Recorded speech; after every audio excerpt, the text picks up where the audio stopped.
Here are the key things you need to know about the Gilgamesh essay. But don't just watch this video. You need to read through the requirements on the Essays page and the requirements for all papers on the Essay Musts tab. The goal of the Gilgamesh essay is to make an argument about what you think the Epic of Gilgamesh tells us about Sumerian society, culture, values, and traditions, and support that argument with examples from the Epic. Make your case using 3 examples, 3 moments from the Epic. For this essay, you only need to use the Epic. No other research or sources are needed. Use the Epic as your body of evidence for what the Sumerians believed was important in their society. Try to place yourself there in Uruk. Though the story in the Epic itself is legend and myth, Uruk itself is a real city-state that existed 4,000 years ago, and Sumer is a real land that strove to survive in the face of war, limited resources, and, in their eyes, capricious gods who might be benevolent one day and destructive the next. Leave the world around you and listen to the author of the Epic of Gilgamesh telling you about his land, his peoples, and their customs, beliefs, fears, and hopes. For this essay, you have 3 options. The details are in the Essays tab. Whichever option you choose, bear in mind that while I don't require you to read any more of the Epic than the 6 tablets I've assigned, you might want to skim through the remaining 5 tablets, looking for moments that will support your argument. For the first option, you choose a mortal character like Gilgamesh or Enkidu. I know the Epic says Gilgamesh is partly divine, but in the story he functions very much as a mortal. Not only given his mortal role as priest king of Uruk, but he spends half of the Epic increasingly worried about his own mortality. So, treat him as a mortal man when you write about him. So, once you pick your character, your mortal character, you need to single out 3 moments from the Epic that show how that person interacts with the gods. For each moment, briefly describe what you see as the most important elements of what's happening at that moment. Then discuss what do you think this moment, this scene, shows us about how the Sumerians think about their gods. Overall, you need to make an argument about what you think the Epic is showing us, about what being mortal meant to the Sumerians. For the second option, choose a female character and talk about gender expectations in Sumer, using 3 moments or scenes from the Epic involving that character. The obvious choice here is Shamat, but you can use Ishtar.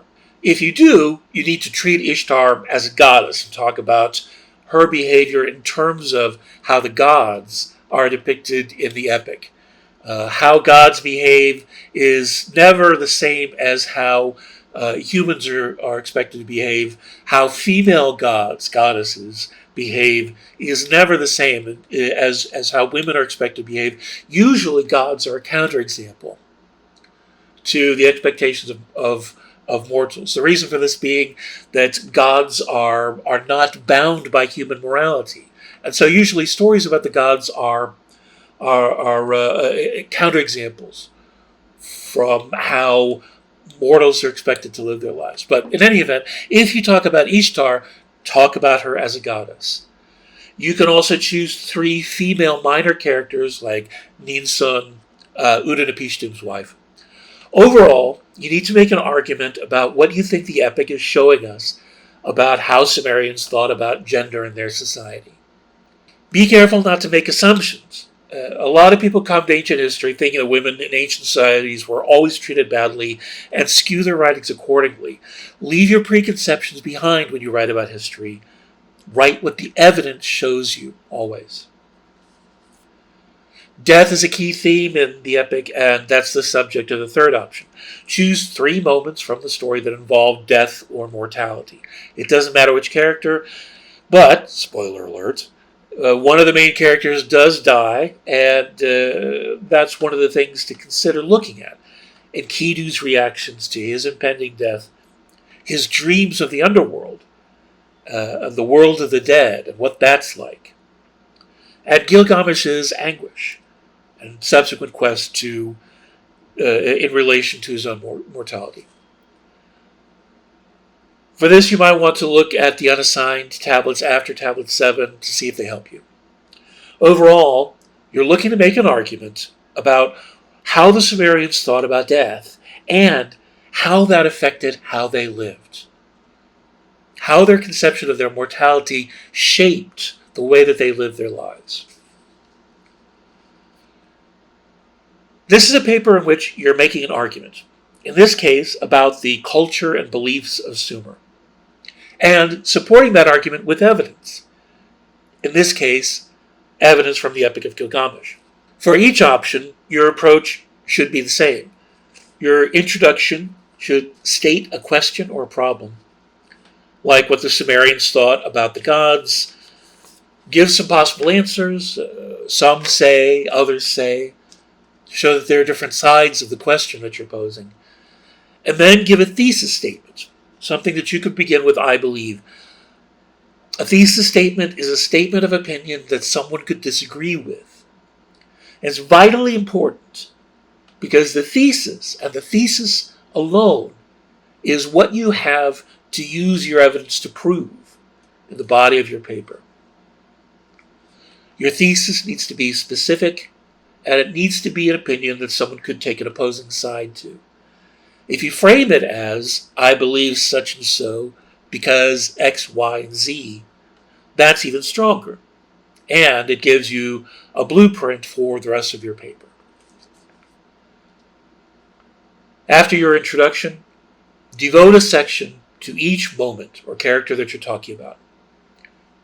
Each of your 3 examples. For the first example, describe your evidence. Then take a paragraph to talk about analytically what this evidence is showing us and why you think it's showing us that. Then move on to the second example and the third. Use your conclusion to write about how the evidence and discussion in each example demonstrates the validity of your thesis statement. For every essay, you must make sure you conform to the requirements for all papers. The requirements are listed on the site, cover sheets, formatting, structure, that kind of thing. The main thing I want to say here is in relation to citations.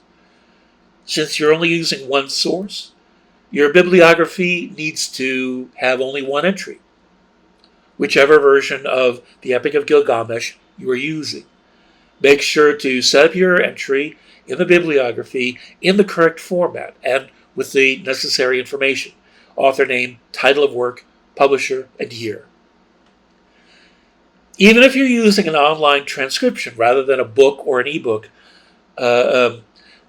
online transcriptions of primary sources almost always come from books, and the information about the book that it came from will be included with the transcription. If you're not sure how to cite the version that you're using, email me beforehand.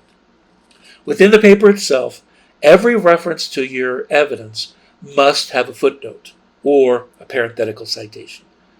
I don't care which format you use. The point is that all of your evidence is cited. This does not go just for direct quotes. You must include a cite every time you talk about information that comes from your sources. This includes direct quotes, indirect quotes, paraphrases, descriptions of events, even ideas that come from your sources must be cited every time. This is an absolutely critical part of studying and writing about history, because the supporting evidence you give for your argument must be clear and verifiable to your readers and must be separate from your analysis and your interpretation, which must come from you alone. For this reason, I penalize heavily for failures to cite sources, and all the information about that is on the requirements page. The basics of citations are on the essay must page, and there's a 2-page overview handout regarding footnotes and bibliographies. More detail on citations can be found in the Elephant Pamphlet, which you can find on the Resources tab, and in the video on citations, which can be found on the Videos page, and which is also included in your weekly video lectures. Again, you need to carefully review A, the specifics of the assignment on the essays page, and B, the requirements for all papers on the essay must page before you upload your paper. Any questions at all, please email me, and good luck.